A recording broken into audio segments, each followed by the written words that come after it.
Welcome everybody to this week's edition of Adventures Weekly. We've had a little bit of a break given that we were live every day and sometimes twice a day over the length of the 36th America's Cup. That was incredibly intense. But now we're back to some features and catching up with heroes and legends of our sport.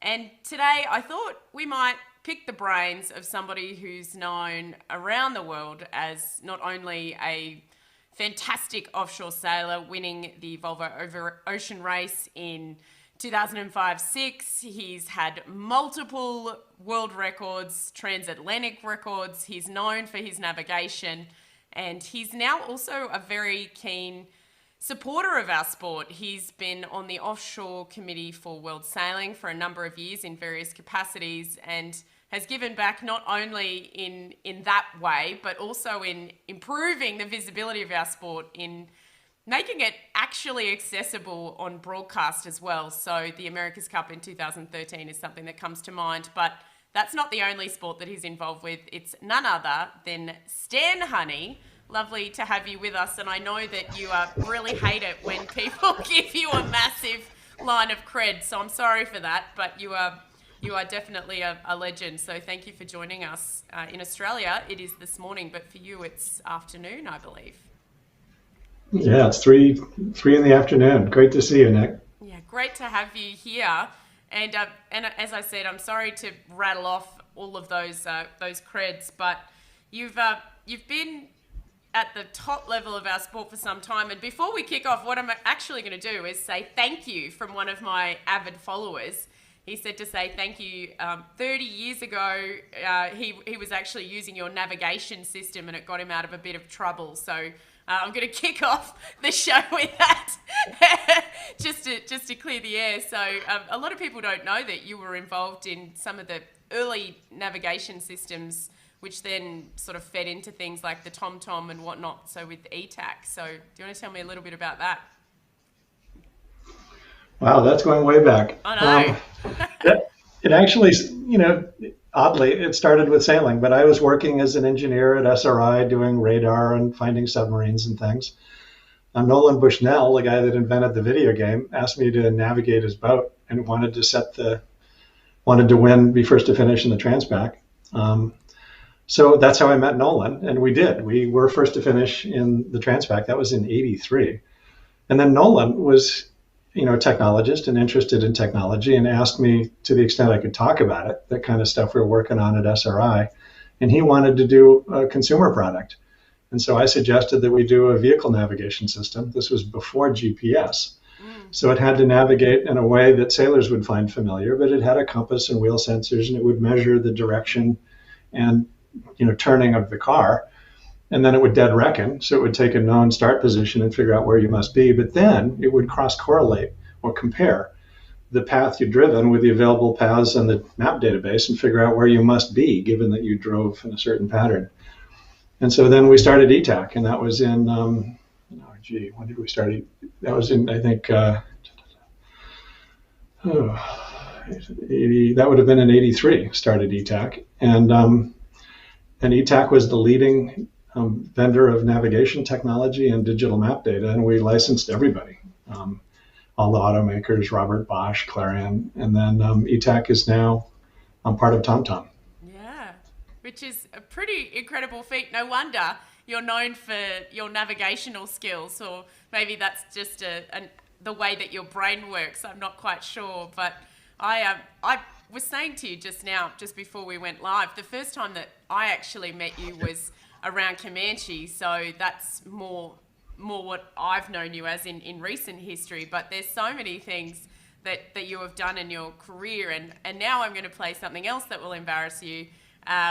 And this is actually from the Sports Broadcasting Fund and the Broadcasting Hall of Fame in the United States, talking about all of the aspects that you've helped to develop, and just going across some of the sports that you've actually helped is just phenomenal. From NHL to, which is where I think it started in hockey. Do you want to tell me a little bit about that?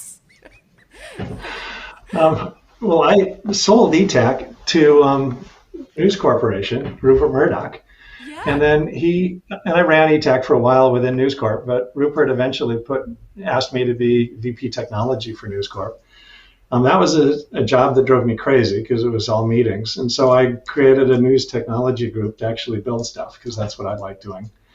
Met David Hill through that. And of course, David Hill is a legendary, Aussie, and he's widely regarded as one of the fathers of the modern sports broadcast. And David asked me to have lunch with him once a week and tell him about stuff that technology could do that affected sports.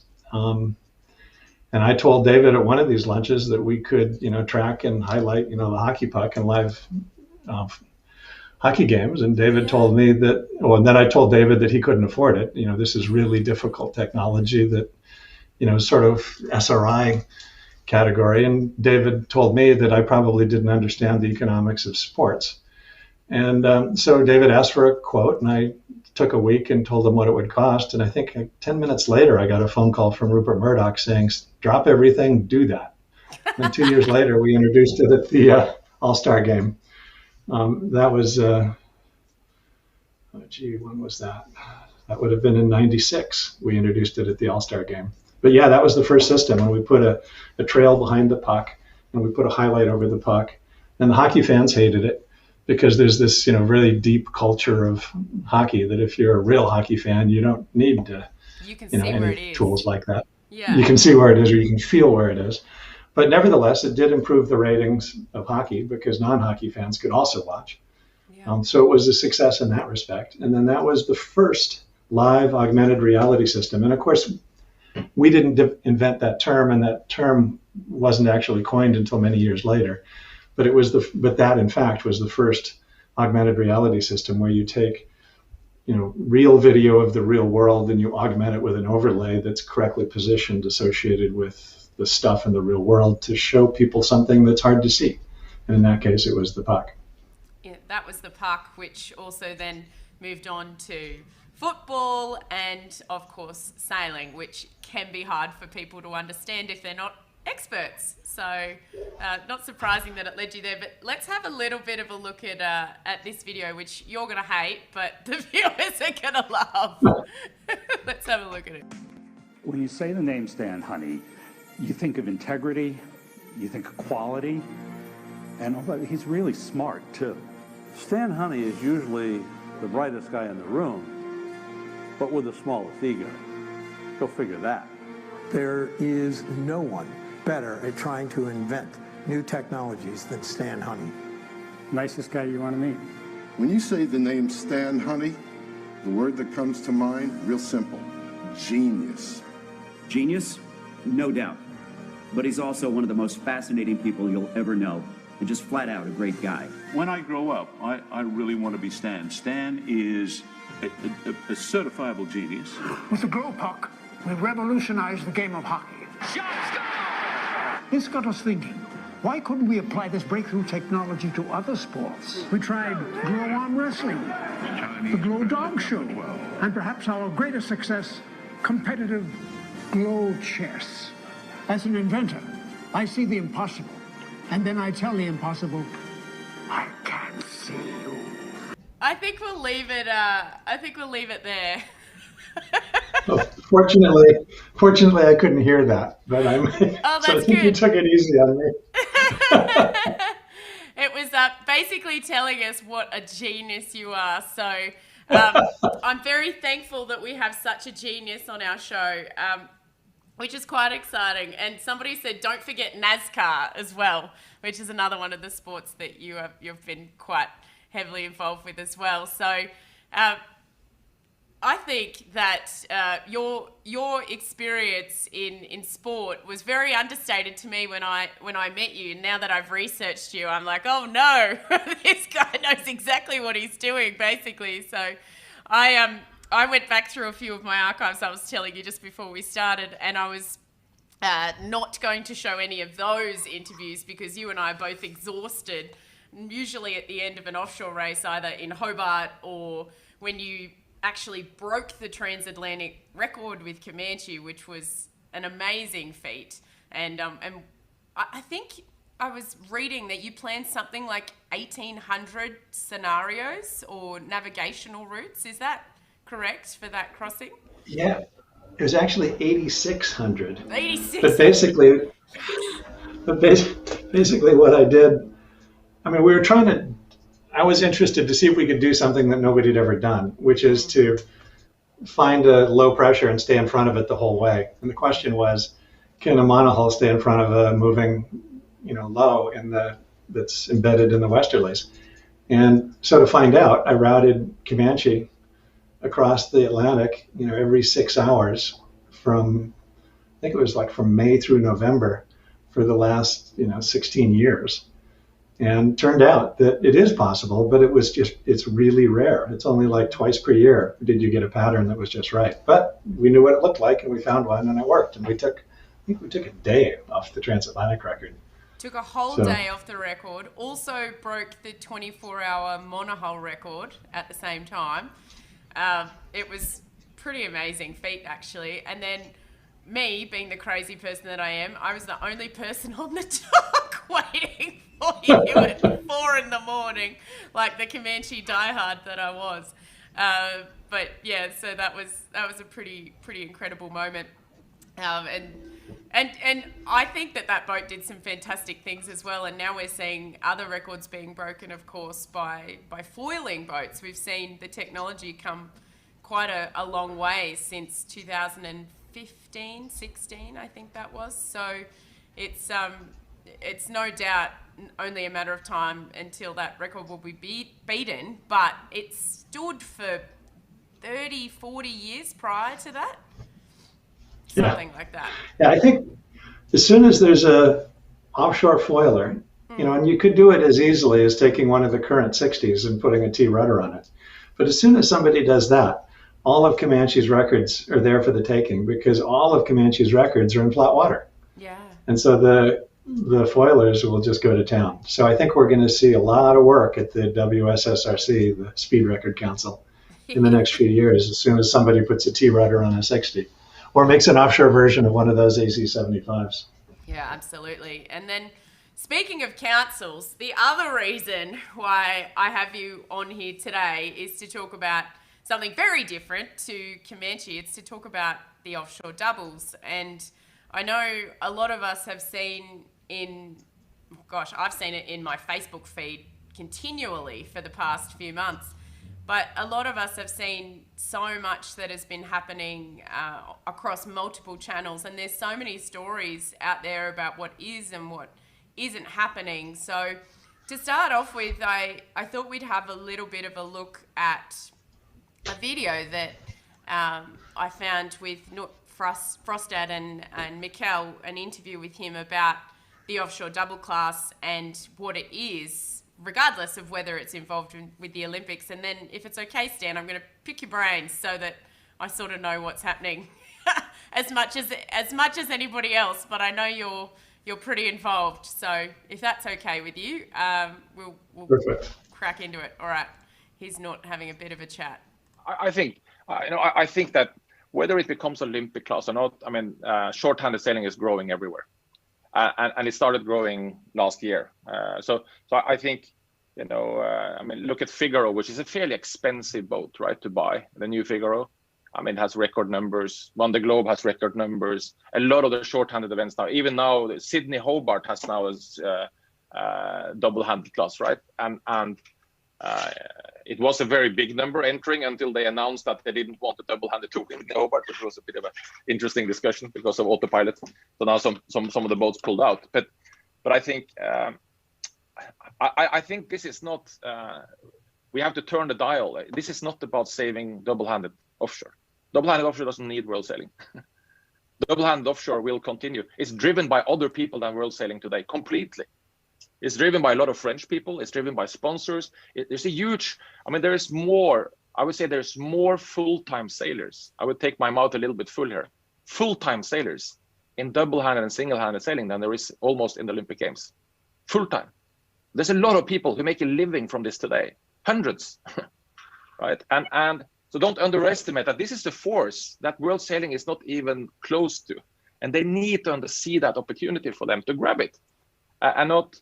And I think the only challenge they should talk about is how do we get enough boats to the countries that don't have boats, which has been the same problem from every Olympic class you had. And look at Norway.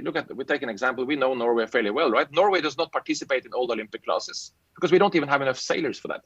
We certainly don't have the money or the sailors for that. That's Norway. And then we are so worried that this boat, I can guarantee you that we will get a Norwegian team in offshore doubles. I'm much more comfortable that will happen. Whether he will qualify is another thing, or whether we will make the finals is another thing. But that we will get someone out on the water. But to get someone out in all these other Olympic classes where you have to start from scratch, you have to buy the first boats, you don't have anyone else in the country who knows how to sail them. So you have to go abroad and learn how to sail them. There's plenty of people in Norway sailing double-handed. It doesn't mean that they're on the Olympic level, but you can go out there and start sailing right away in home waters. So I think that I think we'll cut it there, but that's a pretty strong message and something that I saw recently. I was like, he's spot on, because offshore doubles is a class that's thriving. And coming from Australia, when I tried to learn how to sail a 470, you pretty much have to pack up and go. So I sort of thought that was quite apt actually in the current environment. But can you talk me through what's happening? So from my perspective, mixed offshore was voted in as the 10th Olympic medal, and now we're waiting to see if it will be the 10th Olympic medal versus the kites that have been split, or maybe the 470s that will be split. They're the three options we have on the table. Is that right? That's right. Yeah. So World Sailing started talking about it, I think, back in 2014. It came out of my committee. I was the chair then of the Oceanic and Offshore Committee, and it percolated ever since. Rising to the top a number of times. But the reason World Sailing loved it was that it represents half of the sport, and then it also has a much more compelling story that could be told on media, because the story is about humans in a difficult situation, and the media always loves telling stories about the people. And it's tricky to tell a story about the people, in a very short dinghy race where the story is really about, is the shift oscillating or persistent? Whereas in a 24-hour-a-day, 3-day event with just 2 people on the boat and continuous video, the story naturally is about the people. So that's why I think it kept coming to the top at World Sailing, is that people really understood how compelling it would be for our sport. And it wouldn't just help its own class, it would help the entire sport. And it would represent half of the sport. So we kept proposing it, and then it was accepted by World Sailing and put through. And then the IOC decided to reconsider it. And so they sent a letter to World Sailing to reassess it. And they gave a number of reasons. And then the staff of World Sailing did an absolutely terrific job. I helped where I could, but the staff did a fabulous job of responding to those questions. Yeah. So we thought it was put to bed. And then on April 12th, the IOC wrote yet another letter to World Sailing. And in this letter, they said that they're continuing to assess the offshore event, but they would also like World Sailing to put forward 2 alternatives.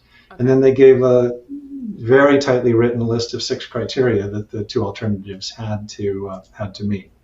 And so right now it's in the state where World Sailing has put through those alternatives. They're the 2 that you mentioned, splitting the 470 or splitting the kite. And then IOC has until early June. And then in early June, the IOC says that they're going to make a decision as to whether to accept World Sailing's first choice, which is the offshore event, which remains the first choice for all the reasons that was first choice in the beginning, or whether they will instead choose one of the alternatives that World Sailing put through that had to meet this set of 6 criteria that were very, very tightly written. So the decision hasn't been made yet, is where we're at. No, the IOC, the state the IOC is in, it's very clear. They're continuing to assess and review. And those are those words. That's exactly what the letter said. And so they're in a state of assessing and reviewing World Sailing's first choice, which is the offshore, but they've also asked World Sailing to put through 2 additional alternatives that met that incredibly tightly written set of criteria. Yeah, and I think that sort of sums it up for me, because I've been quite confused, because it's, as a former athlete and someone who tried to go to the Olympics, I never made it, but I did try. Trying to work out a 4-year plan is hard enough, but then trying to work out, we talk about the cycle and being in the cycle, and you're usually 2 cycles out when you're planning to go to an Olympic Games. This Olympics that's coming up is a year postponed. It's then only 3 years to 2024. So it's only 3 years now to 2024. That's a really short cycle for all of these athletes, regardless of whether they're 470 kite, mixed offshore, to try and work out planning and how that's going to work for them. Yeah, this COVID pandemic has made lots of things very tricky. Both delaying this Olympics and the sort of compression of schedule for the 2024 event. It's very challenging. Difficult.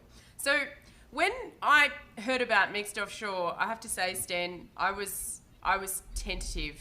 I wondered how it would work, given that we all know how expensive the Olympics is on its own. I mean, whether you're going in a laser, a 470, a 49er, a fin, it's an expensive exercise to be involved in the Olympics. And then for me, I was like, oh my goodness, having offshore boats and organising this sort of environment is going to be incredibly tough. How is that going to make sense? But in the past few weeks, I've learned that the boats were going to be supplied, and essentially you guys were going to try and keep it under wraps. Is that correct? You were going to try and keep the class under wraps? How is that going to work? Yeah, what you say is absolutely true. That the first perception of an offshore event is it's expensive. These are expensive boats, and therefore it's going to be an expensive event to run because it's offshore. There's a lot of area, and it's going to be an expensive to compete in because these are valuable boats. And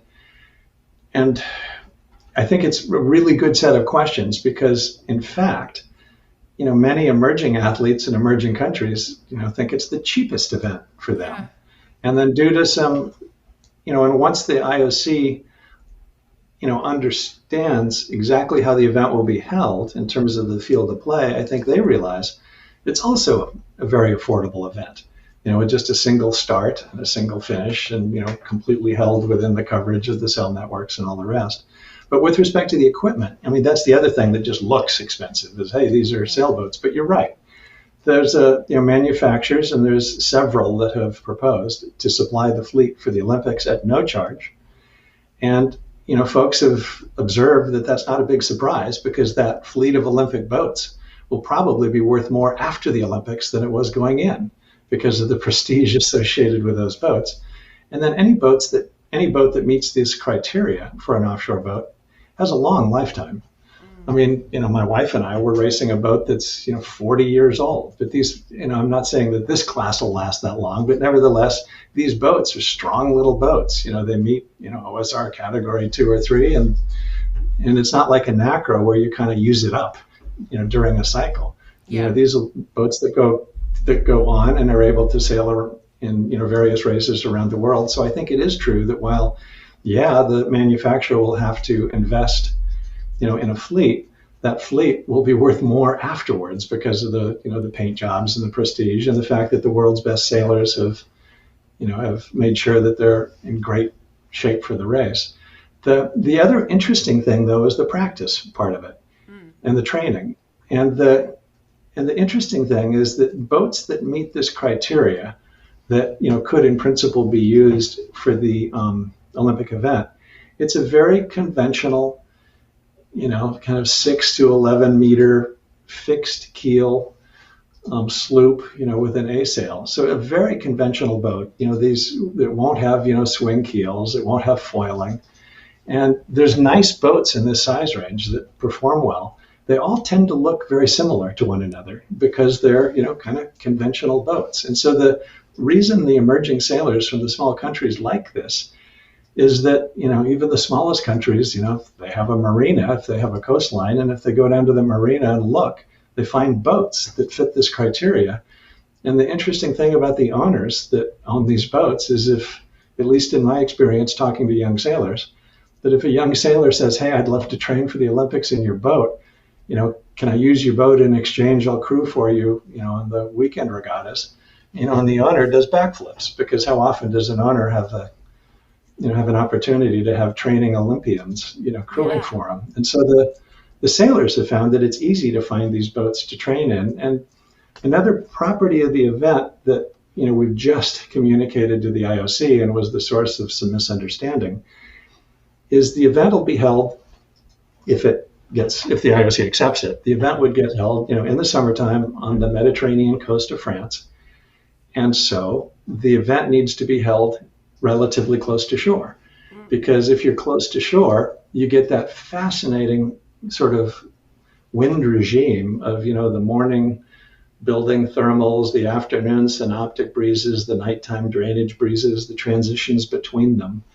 And that's, some of the most challenging sailing, for tactical, offshore sailors to do. And that will probably determine, who wins and loses based on, who's able to figure out, what does it mean when it smells like hay at night? And what does it mean when the dew dries off the deck? And where do you go in these different situations? And the crew, to practice that, the way to be best at that is to spend, a couple of hundred nights offshore in coastal waters and experience that.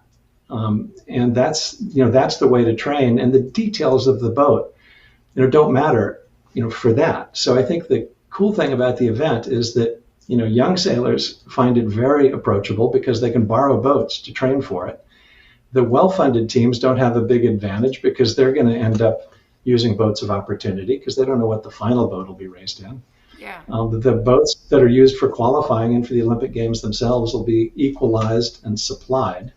And then at the end of the day, as it gets closer, people will know what the games are going to be held in, and the countries that have a lot of money will go buy them and train in them. And there's nothing you can do to prevent, that from happening. But nevertheless, by sort of delaying that decision to make it clear that you can do a good job of training in boats of opportunity that exist around the world, in this size range meeting the criteria, that does address. And that's why I think small countries think that this is the least expensive event for them, which is kind of incongruous with the first impression, which is, oh, these are big boats, it's got to be expensive.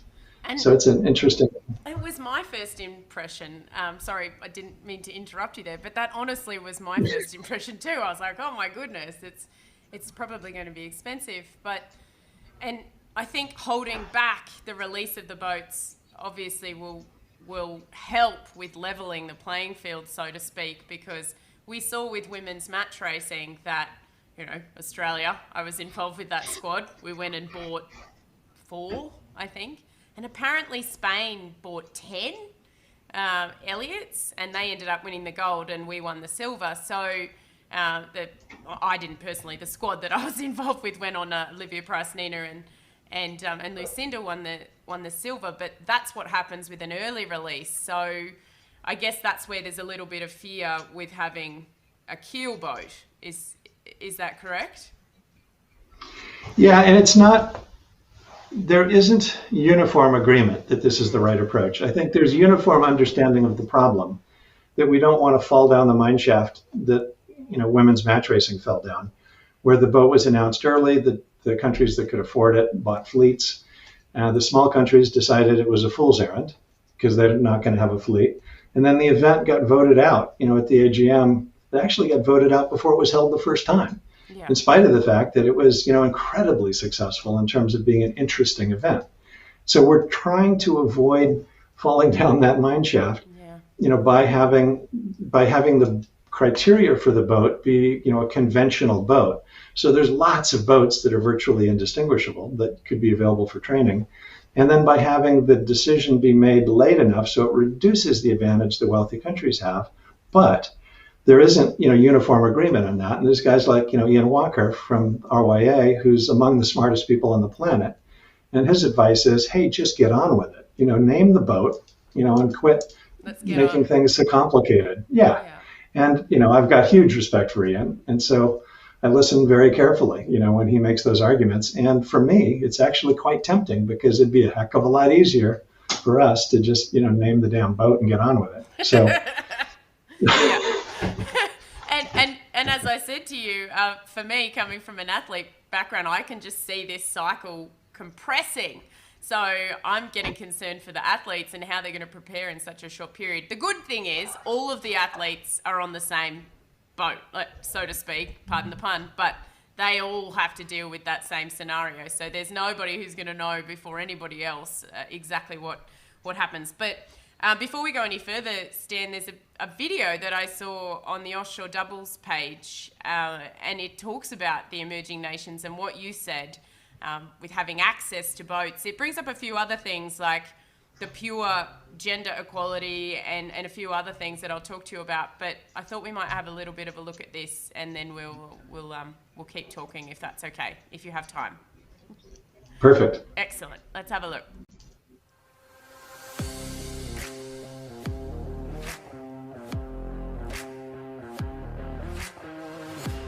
For an emerging nation, double-handed offshore is a great opportunity for us sailors. This is the perfect opportunity to make a name for myself and try to get somewhere in the world of sailing and get some credentials. This particular Olympic event is special for Antigua because it's not based on the equipment, because we're all going to be sailing the same boat. It's basically based on the skills. The double-handed racing is growing overall in the world, and I think this is the right way to go to support this trend. It's a great opportunity for young and old sailors. It gives like a bit of hope to the sailors that are good enough to go to the Olympics, but obviously don't fit the boxes. As we had really less classes and possibilities where we could sail, it's a nice idea to get with the double offshore. Really exciting. Well, I believe sailing in general is super expensive, and nowadays when we start seeing these foiling boats with these modern technologies, I believe the price of sailing is going to increase. But coming from Antigua, where there's a lot of offshore boats that have already been living in Antigua, a lot of 30-foot yachts are on the island practically everywhere.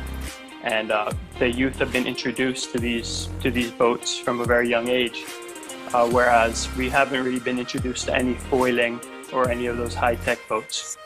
A 49er campaign, an ACRA campaign, they're all going to cost like this much. You still need to like have a boat.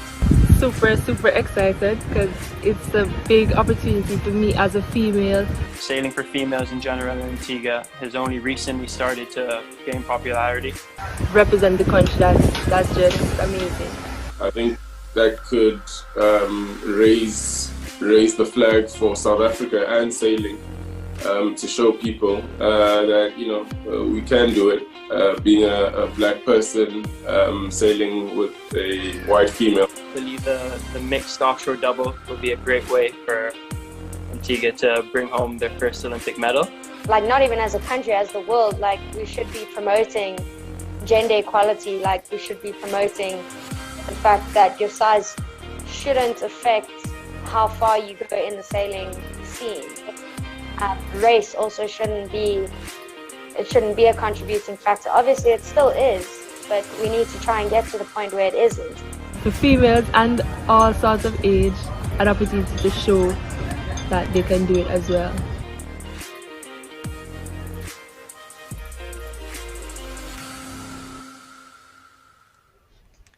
I love that. That's a great video. I know it is. That's terrific. I know I saw it and I thought that was pretty good. I guess overarching comment on exactly what's happening out there, and I I love the lovely girl at the end, and she says for all ages, but what she's really saying is for young people. I thought that was really cool. A really cool way of putting it, basically. But I found it really interesting. I think Michaela from South Africa, she said that, you know, it shouldn't matter about your size. But I think what she's actually referring to there, Stan, is size of male and female as well. Because in mixed offshore, it would literally be up to a man and a woman. There's no designated skipper or crew. It's really down the middle in terms of looking at the IOC's gender issues, so to speak. Yeah, I think the gender equality, it's absolutely sets the bar for that because of, you know, double-handed offshore sailing. Both sailors are, you know, have to do everything, and they're absolutely equally important. So that's, I think, a terrific part. And then obviously youth and energy and fitness are important in any event like this. And there's going to be situations where the crews are, you know, limited by their, you know, fitness and energy, and youth is always a strength there. But, you know, offshore sailing, it also helps to be smart and experienced. So that's good too. But it's, you know, certainly, you know, it's a great event for the youth, especially because you can borrow a boat to train. Absolutely. And these Antiguan sailors seem to be sort of brought up on yachts because that's what they have access to. And I never thought about the immense charter fleets that they have. And I think it would be the same in Australia. And we've seen here, you know, the double-handed offshore pairs borrowing boats to go and sail on, especially during the week, go training. And then on weekends, as you said, they're, you know, offering their services effectively. And that Nook video right at the start, there are more professional double-handed sailors in the world than all of the Olympic athletes. And that might increase, actually. It sounds like everyone's onto a good wicket. I might have to join.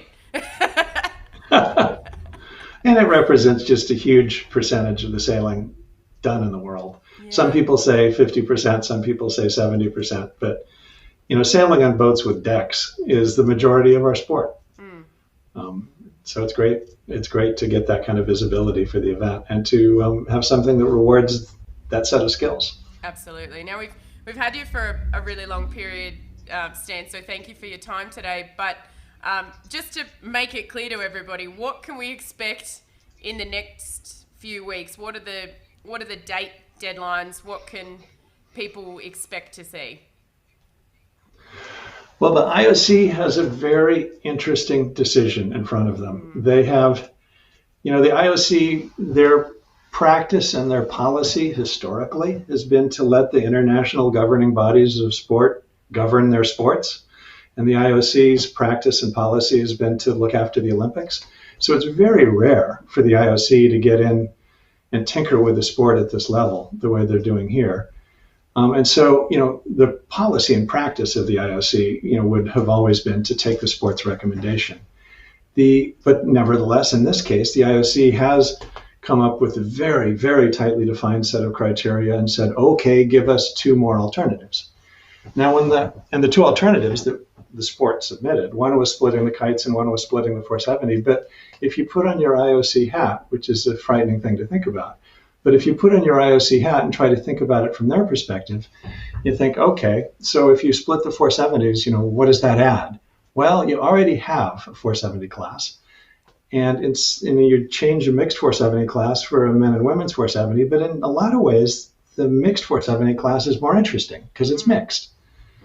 The other alternative that the IOC essentially hardwired was to propose splitting the kite class. And that has an interesting effect because, yeah, they already have a kite class. And if you split that kite relay into, you know, men and women's kites, yeah, you get another kite class, but you already had one. And arguably the kite relay, because of its different format, was more interesting. So I think when the IOC looks at it, they'll realize that the best solution was the one that was on the table, because the offshore event is very different from the other 9 board and dinghy events. The other 9 board and dinghy events are very similar, picking either alternative doesn't add anything because they already had a 470 and they already had kites. But picking the offshore, you add something completely distinctive. You add a discipline that's the best in the world at virtual sports, which the IOC, it's important to them. You pick a discipline that's going to allow the media to tell stories about the human interest, and you pick a discipline that represents half the sport. I mean, to me, it seems like, especially with these alternatives, the IOC will realize that it's time to let the IGB, to let the international governing body of the sport govern the sport.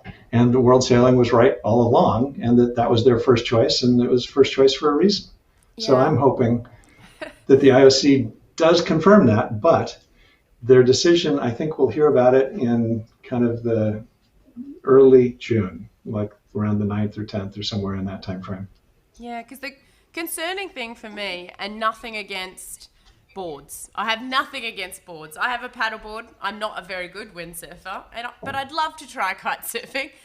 As you said, 50 to 70% of our sport is offshore, and there is currently no representative of that discipline at the Olympic Games. And then if we were to have another board event, that would mean 4 board events total. Is that correct? That's right. So 40% of our medals will go to how many, whatever percentage of our sport versus, to me it's just out of proportion. So I'm concerned in that way of what's representative of our sport. And as a storyteller, we've seen the popularity of the Vendée Globe. I am personally a little bit on the side of wanting to see how that would eventuate.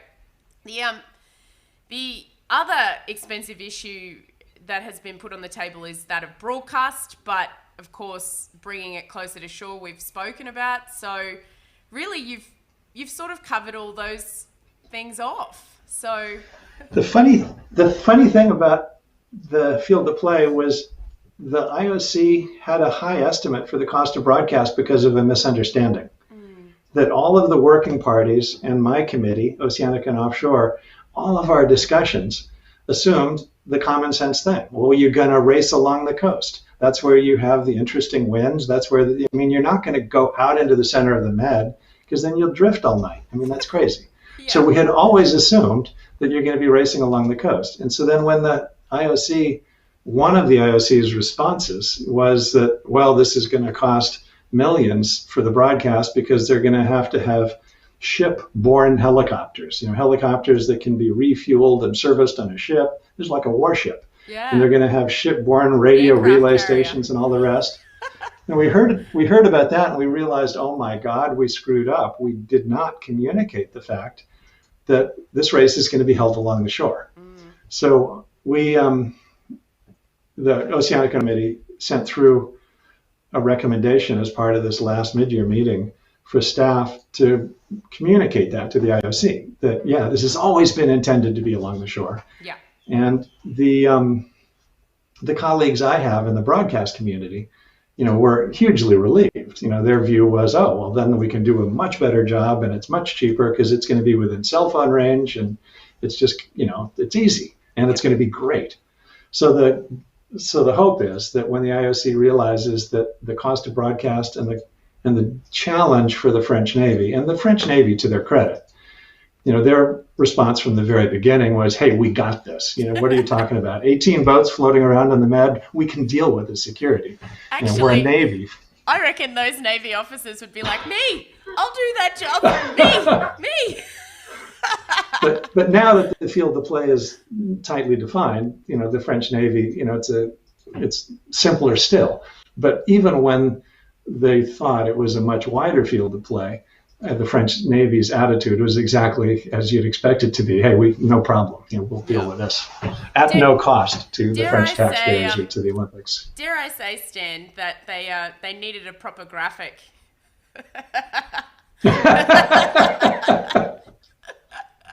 That's where we went wrong. Yeah. Oh, fantastic. Well, thank you so much for basically breaking down that issue for me today and for everybody that's watching, because I have to say I've seen so many things online and in my news feed, and it's quite confusing really, but it's not confusing. There are 3 events on the table. Mixed offshore is A, split kites is B, splitting the 470s is C, and we just wait and see what the IOC says. That's pretty much it. And option A is A because the governing body of sailing has identified that as its first choice. Yep. And it's those committee, it's that, I mean, the sport is expert on itself. Yeah. And so it really doesn't make sense, in my view anyway, for the IOC to diverge from their long-standing practice and policy of letting the international governing bodies of sports govern the sports. That's what they do, and that's what they're experts at. I mean, and they wouldn't talk to soccer or, you know, football or tennis or, so it's interesting, as you say. It's very unprecedented for that to happen, but hopefully everything works out and we see eventuate what's best for the sport. What that is, as you said, hopefully is what World Sailing has put forward, I guess. Yep, that's the hope. Well, before we go, what's next for you, Mr. Busy? Well, my wife and I, Sally, we're going to fly to Maine day after tomorrow, and our Cal 40, which we had sailed around through the canal to do the Bermuda race last year. We turned it back into a cruising boat, so we're going to cruise, this summer, and then next summer we may do the Bermuda race. We're not sure. Yep. So for the next few months, I'll be cruising, and then I'll take a few weeks off in before the Fastnet to go help Frank Camas and Charles on Gitana, the all team, to help get ready for that, and then I'll be helping them on the shore routing when they do the Transat Jacques Vabre. And then come December, I'll be down in your neck of the woods. I'll be navigating Wild Oats in the Hobart. That'll be so, Ricco, I think I've navigated boats that have beaten Wild Oats 4 out of the last 6. So Ricco was very, very pleasant the last time I saw him, and he said, "Okay, pal, you're going with us. Get down here." So that'll be fun, and it'll be, of course, a huge honor to have a chance to sail on Wild Oats, because that's the cream of the crop. Yeah, it absolutely is. I've been lucky enough to sail on Comanche with yourself in St. Bart, and I also have sailed on Wild Oats 11 twice at Hamilton Island Race Week. I've raced with them, which has been, as you say, a great honour. So I'm just happy that you'll be down under again. That will be really fun. Excellent. Well, thank you so much for your time today, Stan. Any parting words of wisdom for us besides go cruising and sail fast and stay off the bricks? That sounds good to me. Excellent. Thank you, everybody, for joining us today. If you have any questions, feel free to message me. I feel like I've gotten my head around the issue a little bit more, but I think there's a really good page on the Offshore Doubles site that I've had a look at that has a lot of links to different news articles that you can click on and read as well, Stan, from what I've seen. Yeah, and that also has, near the top of that page, I think it has the verbatim copy of the recommendation that the Oceanic and Offshore Committee put through, that sort of clarifies the field of play for the IOC, but then the second half of that just sort of goes through a summary argument for the event. So that will hopefully make it as clear for everybody out there as you have for me today. So thank you so much for that, Stan, and we'll see you down the line. My next Adventures Weekly show, gosh, I don't know. I guess I should get back in the habit of doing it every week, given the name. But I'll keep you all posted on what's happening. If you want to hear more from us every Monday evening, your time, Stan, we do have a bit of a weekly chat happening on Clubhouse, and we're talking about lots of different issues there, which is great fun. Or feel free to follow the adventures here on Facebook. We'll see you very soon, everybody. Have a great day wherever you might be in the world. Nick Douglas, out. Thanks.